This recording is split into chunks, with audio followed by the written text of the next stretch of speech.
To everyone coming here today, it's been a long few weeks. Groundhog Day, a couple times. Groundhog weeks, Groundhog month. But here we are. Here we are. And this budget process did take some extra time, but I said from the very beginning, it's not a race to a deadline, it's a race to the right results. And we have to move this state forward. I said we have to make it safer, more affordable, and more livable. I made that promise in my State of the State back in January. And that's exactly what this budget does. Throughout this process, public safety has been front and center for me because we always had the victims of crimes and their families in mind. People like Jackie Rowe Adams. Jackie, please stand up. Jackie. You know her work. Love you, darling. A devoted public servant, a Harlem community leader, but never someone who thought she'd be thrust into a situation where, with the loss of her two sons to gun violence, she became a spokesperson. She became a beacon of hope. She became a person who said, yes, I will stand up and to make sure that no other mother has to endure the searing pain that I had to with the loss of my boys. And I thank you for your courage, Jackie. It takes a lot of courage, and I thank you for all you do for our state, you and so many others. It was people like you that we thought of and your families during this process. And the Harlem Mothers Safe, which you've done to help save lives. And you'll never know how many young people you saved and families you were spared from what you went through. But channeling your pain into action, that grief has been extraordinary. An inspiration to all of us. Jackie Rowe. So we're making historic investments to support organizations like Jackie's and to transform public safety, take those challenges and turn them into better days for our communities across the state. Because it is my firm belief that every single New Yorker deserves to feel safe and to be safe in their communities. Whether it's the local bodega owner worried about shoplifters, the mother who worries about her kids walking home from school, a young woman traveling late at night on the subway, or a community that overall just feels under siege from the day after day specter of gun violence. For too many New Yorkers, the fear is real, and fear can become paralyzing.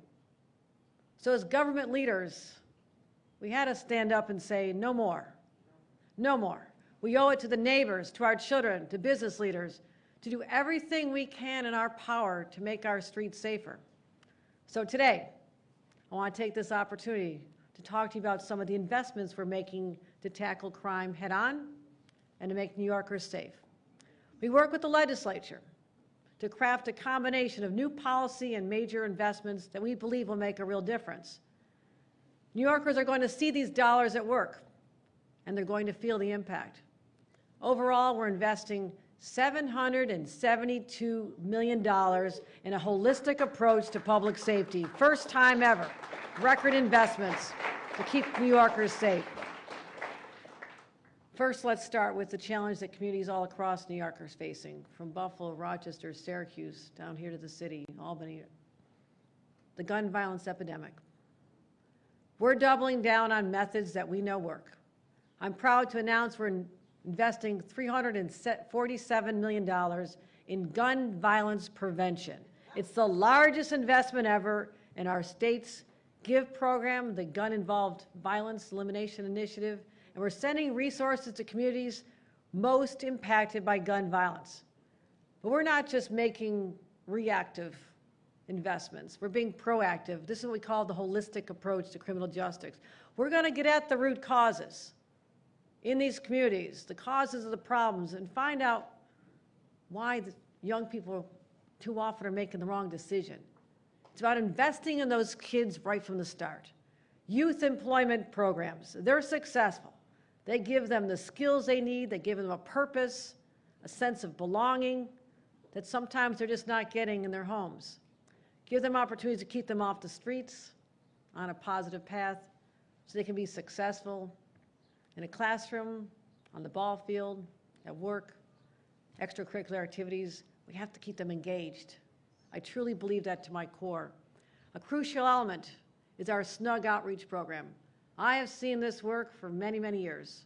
My hometown of Buffalo got to know all the leaders of SNUG, former gang members who realize that they have a purpose, a calling to help other young people stay off the path that they were on.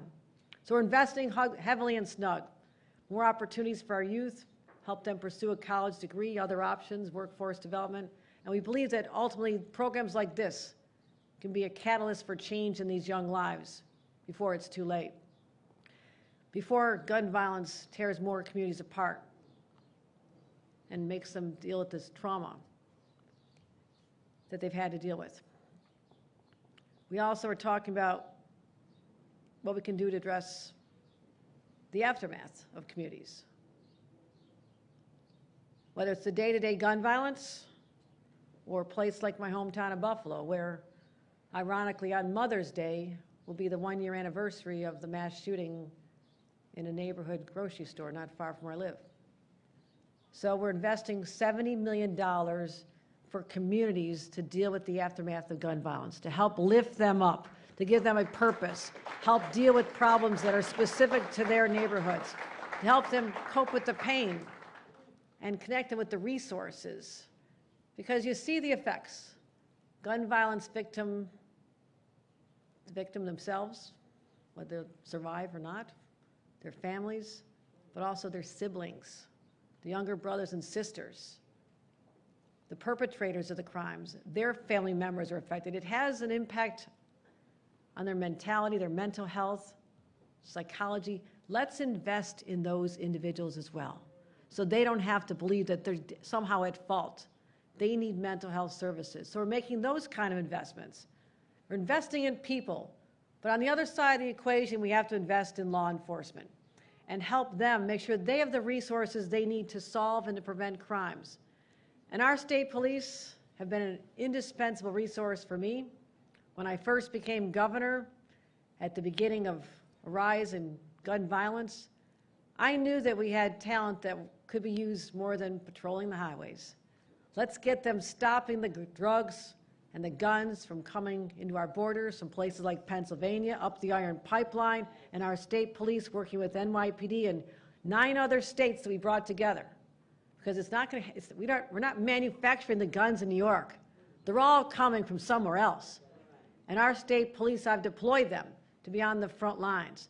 I'm increasing community stabilization units. What is this? This is literally state police embedded in communities.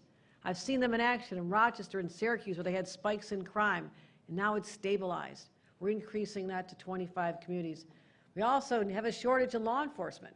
The mayor sees this. We see this in our communities all over the state. We're activating, doubling the number of classes for new recruits to join the state police. But I knew that there was one area. Build up law enforcement, help them, increase the ranks, empower them.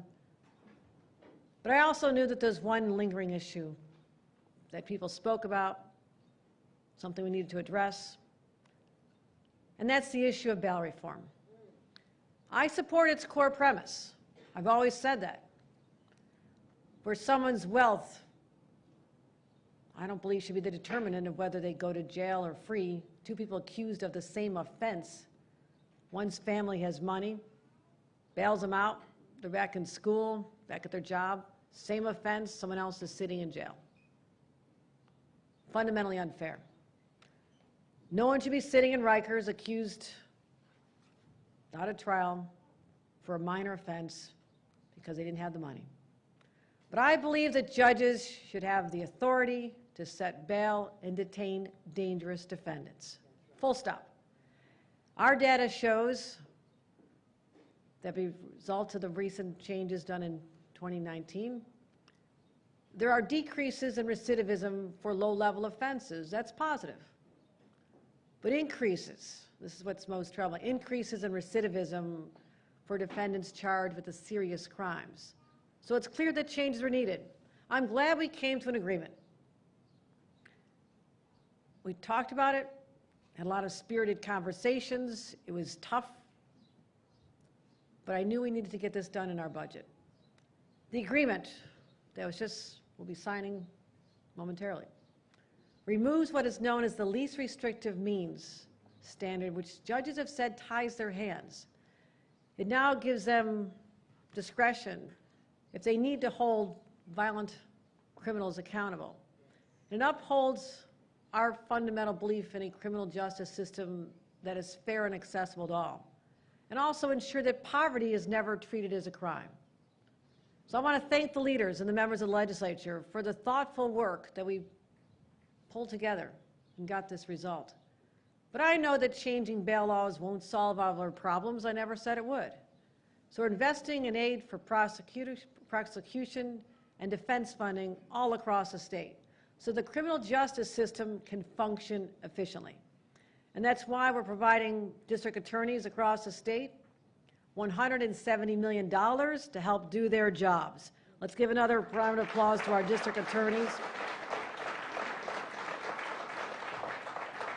We're also investing $100 million for prosecution and defense funding across the state, as well as giving a pay increase long overdue for our public defenders who are also working so hard. New funding for pretrial services and alternatives to incarceration programs to focus on programs that lead to better outcomes for defendants. A lot of these individuals need help. They need supportive services, anger management, substance abuse treatment, mental health challenges. We're trying to help them so we can get them off the treadmill, get them out of that cycle. And we also, to ensure that people who've paid their debt to society can smoothly reintegrate into communities, we're investing in 20 reentry task forces across the state. I want to make sure that when people are back in society, there's support for them. They need housing, they need a job, they need some services. And if we don't make those investments in them, we've set people on a path to just be in the system over and over and over again. That's what this budget gets at. We're also dealing with an unprecedented opioid epidemic.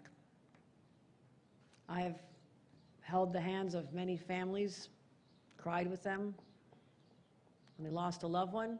It's getting worse. My family was one of those families. We lost my nephew to fentanyl years ago. But it's gotten so much worse. It's so much more powerful, so much more lethal. And people feel so hopeless that they don't have an alternative. We have to give them hope. We have to give them a path to recovery. And that's why we're going to be dealing with the dealers, the people who are bringing this substance into our communities, prosecuting overdose deaths, stopping fentanyl distribution, and providing more supportive services and prevention and treatment. We're going to continue on this path. There's not an easy answer. I was a young staffer with Senator Moynihan back in the 80s when we had the crack cocaine crisis. The mayor remembers. He was out in those mean streets back then. But you know, we turned the corner. We were able to get ahead of it. It was a thoughtful response out of Washington. Now our state has to step up and treat this just as seriously. I'm proud of this budget. We've done a lot to make New Yorkers safe. But we won't rest. This is not a mission accomplished moment. This says we're on a path until every single parent has peace of mind when their kids are walking home from school. We won't rest until gun violence is now an afterthought, something that happens more rarely. And we won't rest until every single New Yorker has the peace that they deserve. And I'm grateful for the partners I have. This has been a long journey to this point, and I thank again Andrea Stewart-Cousins, the Majority Leader of the New York State Senate, Carl Heastie, the Speaker of the Assembly. Extraordinary work they did to get us to this point. I view them as tremendous friends, partners, spoke to them both this morning, and thank them for deepening our relationship to do what's right for the people of this state. And again, thank you with great gratitude to the mayor, our district attorneys, our community groups, our organizations, our clergy. Reverend Bernard has joined us and graced us with his presence, keeps us in his prayers. And I won't stop. We're just getting started, my friends. I will not stop until we've made New York State be the safest, the best place to raise your families, to own a business. This is the Excelsior State. We have to live up to that model, and I thank all of you. Thank you. And with that, let me bring up an incredible partner, a strong ally who again, is out there day after day, putting his heart and soul into helping New York City recover from the crime crisis we're facing now, and I do believe under his leadership we will get there. We are making progress, and I'm going to make sure we have the resource to help the city out any way we can. Ladies and gentlemen, I present to you the great Mayor of the City of New York, Eric Adams.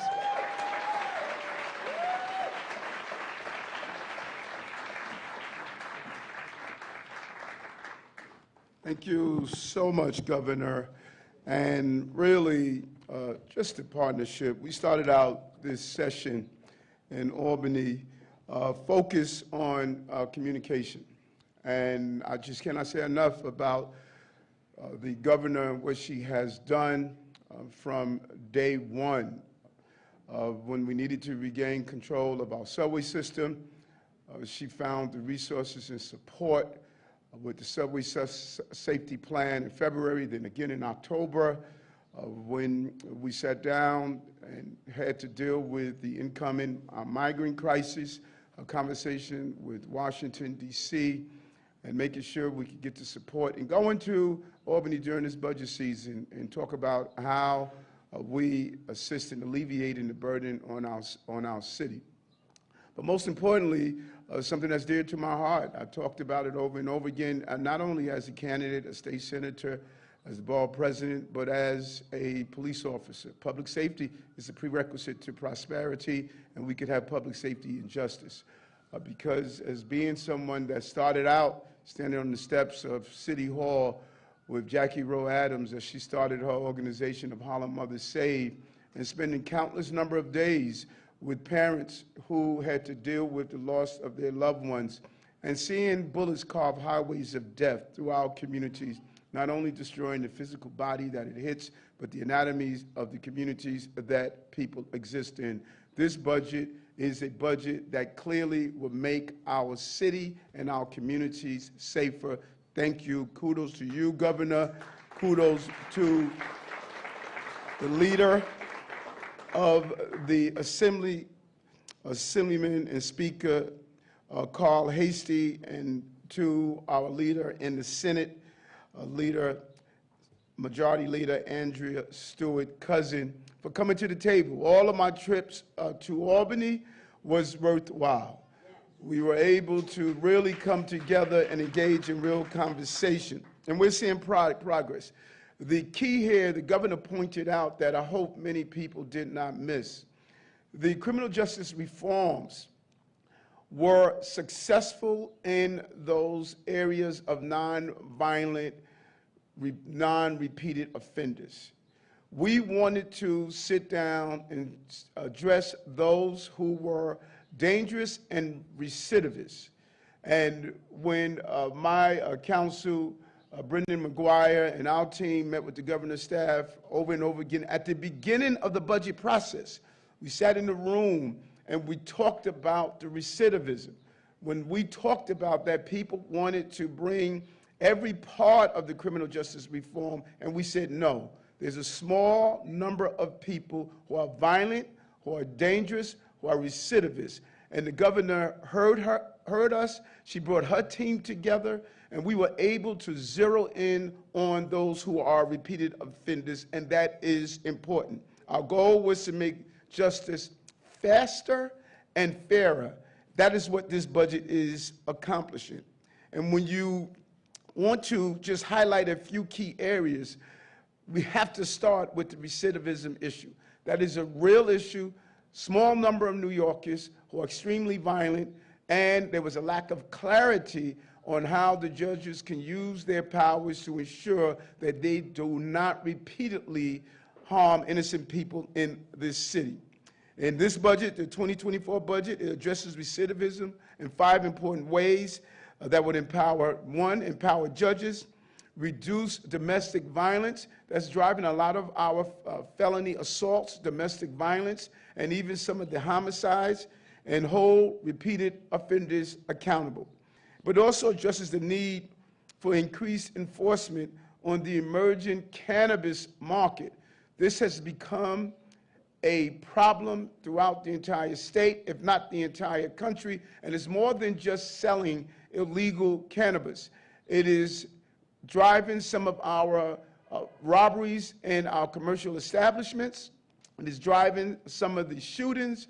It's a cash-only business, so it's creating its own industry of violence. And by cracking down on the illegal cannabis market, it is going to allow us to really prosper from the work we have done to make sure those who are doing it the legal way are able to grow the cannabis industry in this city. This budget also provides additional funding for our district attorneys. Our district attorneys, the number of times we've met with our district attorneys and sat down in a room with them and communicated with them, they were very clear and focused on what they need. New Yorkers, let's be clear. The erosion of our criminal justice system is going to impact on those who are seeking justice and those who are caught up in the justice system. Our district attorneys are having a problem in staffing up, hiring. They were overwhelmed with paperwork. This infusion of money is going to allow them to start the process of hiring up their staff, and I just want to thank them for your conversations, your insight, and your understanding of how important this is, and to give them the funding they need to carry out the job that they must do. But we did something else. When we went to Albany, I was clear. We had to make sure our public defenders also received the money that they deserve. When you look at our public defenders, there were many people that wanted to dismiss the role that they did, and I said no to that, because criminal justice reform must be on both parts of justice and public safety. People should not languish in jails for a long period of time waiting to get the determination and the outcome of their cases, just as victims should not have to put their lives on hold. So this governor put in place not only resources for our prosecutors, but resources for our defense attorneys. And it was a good advocacy that we put in place to make it happen, and I really want to commend the governor for finding that fine balance and not allowing the naysayers to get in the way of accomplishing this task. This is a moment we can celebrate. We can celebrate together, our city and state working together to deliver a safer New York for all. And just who's here today is a reflection on the success of that. To have the Fortune Society here, to have Pastor Bernard here, our clergy, to have the advocates like Jackie Rowe Adams here, to have our law enforcement here, our prosecutors, our defense attorneys here. We're saying that we're coming together because safety is something that this society, the city, the state deserves, and we're moving in the right direction to do that.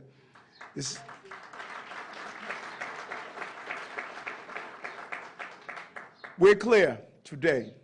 It's not right for dangerous people to stay on our streets longer, but it's also not right for others to languish behind bars as the criminal justice process drags on. I'm confident today, working together, we are going to move in a direction, as the governor stated. We're not spiking the ball, but we know we are moving towards the goal line. And we will be successful in making and continuing to have the city and state to be the safest state in America. Governor, job well done. I cannot thank you enough from the beginning of this process. And you are right. It was not about a deadline. It was about making sure that we do it right, and you did it right. Thank you, Governor.